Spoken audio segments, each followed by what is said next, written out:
Hello friends, இன்றைக்கி சூப்பரான லஞ்சுக்கு ஏற்ற சைடிஷ் தான் பார்க்க போகிறோம். ரொம்ப சிம்பிளான டிஷ்ஷுங்க, நிலக்கடலை சட்னி. எங்கள் வீட்டில் ஆல் டைம் ஃபேவரட்னு சொல்லலாம். எனி டைம் லஞ்ச் கூட சாதம் வச்சு நிலக்கடலை சட்னி கொடுத்தா எல்லாருமே சாப்பிட்றோம். எங்கள் வீட்டு ஸ்டைலில் எப்படி செய்யறதா இன்றைக்கி சொல்லியிருக்கேன். கண்டிப்பாக ட்ரை பண்ணி பாருங்கள். ரச சாதத்தை கூட சாப்பிடும்போது அவ்வளோ சூப்பராக இருக்கும். சப்போஸ் நீங்கள் கம்மஞ்சோறு களி கூட வச்சு சாப்பிட்டீங்க அப்படின்னாலுமே அவ்வளோ ஒரு சூப்பரான டேஸ்ட்டில் இருக்கும். கண்டிப்பாக ட்ரை பண்ணி பாருங்கள். வாங்க எப்படி செய்யுதுன்னு பார்க்கலாம். நிலக்கடலை சட்னி செய்யறதுக்கு ஃபஸ்ட்டு நிலக்கடலையை வறுத்து எடுத்துக்கலாம். நிலக்கடலை நான் ஆல்ரெடி வறுத்து தான் வச்சுருக்கிறேன். இதை தோல் எடுக்கணும், அதனால லைட்டாக சூடு பண்ணிவிட்டு தோல் எடுத்துக்கலாம். நிலக்கடலை வறுப்பட்டுருச்சு. இதை நல்லா தேய்ச்சிட்டு தோல் எடுத்துக்கலாம். ஓரளவு தோல் எடுத்திங்கன்னா போதும். ரொம்ப எல்லாமே தோல் எடுத்துருக்கணும் அப்படிங்கிறது இல்லை. டேஸ்ட் நல்லாவே இருக்கும். தோல் இருந்தாலுமே டேஸ்ட் நல்லாயிருக்கும். சட்னி வதக்கிறதுக்கு ஒரு கடாயில் ஆயில் சேர்த்துக்கலாம்.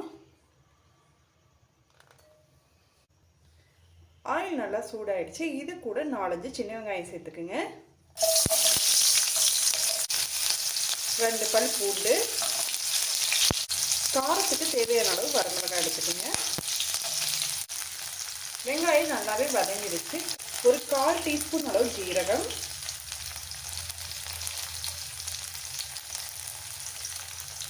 1/4 டீஸ்பூன் அளவு மல்லி அதிகமாக சேர்த்துடாதீங்க, ஃப்ளேவருக்காக கம்மியாக சேர்த்துக்குங்க. அவ்வளோதான். இது கூடவே சின்ன நெல்லிக்காய் அளவில் புளி சேர்த்துக்கலாம். இது கூடவே நம்ம வறுத்து வச்சிருக்கிற நிலக்கடலை உப்பு சேர்த்து நல்லா அரைச்சி எடுத்துக்கலாம்.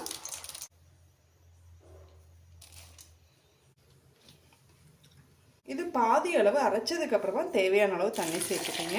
ரொம்ப அதிகமாக தண்ணி சேர்த்துடாதீங்க. கடலை சட்னி கொஞ்சம் கெட்டியாக இருந்தால் தான் சாதத்துக்கு, கம்மஞ்சோறுக்கு, களிக்கு எல்லாத்துக்குமே சூப்பராக இருக்கும்.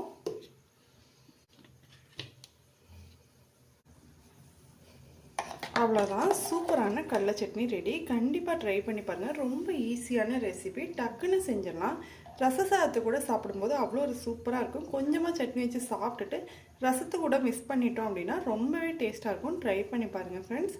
களி, கம்மஞ்சோறு செய்யும் போதெல்லாம் இதை வச்சு அப்படியே சாப்பிட்லாம். இந்த ரெசிபி பிடிச்சிருந்துன்னா லைக் பண்ணுங்கள், ஷேர் பண்ணுங்கள், கமெண்ட் பண்ணுங்கள். கண்டிப்பாக எங்கள் சேனலை சப்ஸ்கிரைப் பண்ண மறந்துடாதீங்க. தேங்க்யூ.